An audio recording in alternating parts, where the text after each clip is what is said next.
Selamat datang di channel Go Worry. Please like, comment, and subscribe. Firman Tuhan hari ini berkisah tentang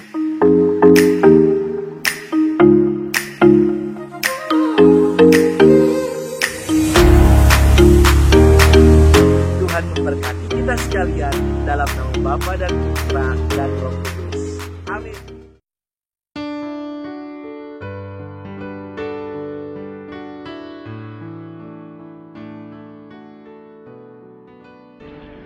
Sahabat setia Go Worry yang dikasihi Tuhan, Shalom. Hari ini adalah Selasa 3 November 2020. Kita akan kembali merenungkan firman Tuhan yang diambil dari Injil Lukas 14 ayat 15 sampai dengan 24. Mari kita siapkan hati kita untuk bersama-sama mendengarkan sabda Tuhan hari ini. Haleluya, haleluya, haleluya. Datanglah kepadaku semua yang letih lesu dan berbeban berat. Aku akan memberi kelegaan kepada kalian. Haleluya, haleluya, haleluya. Tuhan bersamamu dan bersama rohmu. Inilah Injil Yesus Kristus menurut Santo Lukas. Dimuliakanlah Tuhan. Pada waktu itu, Yesus diundang makan oleh seorang Farisi. Sementara perjamuan berlangsung, seorang dari tamu-tamu berkata kepada Yesus, "Berbahagialah orang yang akan dijamu dalam kerajaan Allah." Tetapi Yesus berkata kepadanya, "Ada seorang mengadakan perjamuan besar. Ia mengundang banyak orang. Menjelang perjamuan dimulai, ia menyuruh hambanya mengatakan kepada para undangan, 'Marilah, sebab segala sesuatu sudah siap.' Tetapi mereka semua minta dimaafkan. Yang pertama berkata, 'Aku baru membeli ladang dan harus pergi melihatnya. Aku minta dimaafkan.'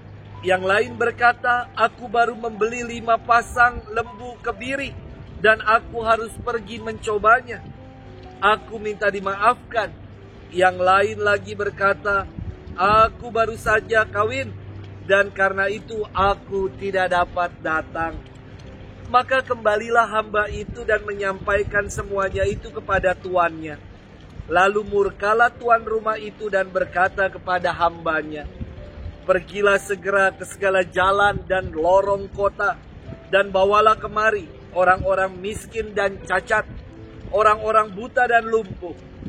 Kemudian hamba itu melaporkan, 'Tuan, apa yang Tuan perintahkan sudah dilaksanakan. Sekalipun demikian masih ada tempat.'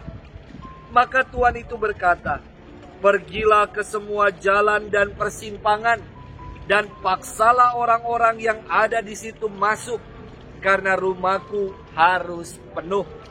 Sebab aku berkata kepadamu, tidak ada seorang pun dari para undangan itu akan menikmati jamuanku.' Demikianlah Injil Tuhan, terpujilah Kristus. Sahabat setia Go Worry yang dikasihi Tuhan, Shalom. Indah ya mendengarkan renungan sambil lihat ikan.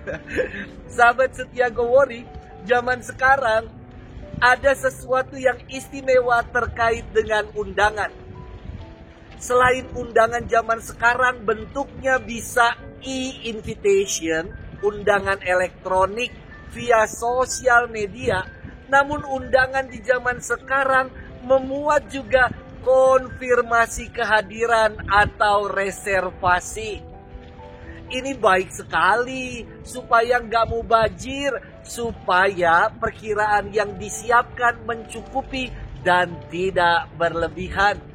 Keuskupan Agung Jakarta dan juga paroki-paroki sekarang gencar melakukan hal ini, yakni konfirmasi dalam pertemuan-pertemuan supaya konsumsinya tidak berlebihan. Sahabat setia Gowori yang dikasihi Tuhan, judul dalam perikop hari ini indah dan bagus sekali. Judulnya adalah perumpamaan tentang orang-orang yang berdalih. Dalih berarti mencari-cari alasan untuk membenarkan suatu perbuatan. Tentu sikap ini tidak benar karena mencari-cari pembenaran. Untuk yang sebenarnya menunjukkan sikap enggan untuk datang. Dalam firman hari ini ada 3 dalih yang dikemukakan atas undangan datang ke perjamuan. Pertama dikemukakan mau pergi ke ladang. Kedua baru beli lembu. Yang ketiga baru kawin. 3 dalih inilah gambaran manusia yang sibuk dengan urusan-urusan pekerjaan, kesenangan-kesenangan dunia, dan urusan-urusan keluarga, sehingga enggan untuk datang ke perjamuan Tuhan. Di masa pandemi ini, setelah lebih kurang 7 bulan kita merayakan Ekaristi secara live streaming, kini gereja kembali dibuka dengan pembatasan dan protokol kesehatan yang berlaku. Namun rasanya banyak sekali yang berdalih yang menunjukkan keengganan untuk menghadiri perjamuan Tuhan. Padahal ke pasar terus jalan, ke mall juga dilakukan, namun ke gereja dalih yang diberlakukan. Sahabat setia Gowori yang dikasihi Tuhan, hidup ini adalah undangan. Undangan untuk bersekutu dalam nama Tuhan. Segalanya telah disiapkan oleh Tuhan. Kita cukup datang memenuhi undangannya. Mari kita senantiasa mengkonfirmasi kehadiran kita, yakni dengan setia melakukan dan melaksanakan apa yang menjadi kehendak-Nya. Tuhan memberkati kita sekalian di dalam nama Bapa dan Putra dan Roh Kudus. Amin.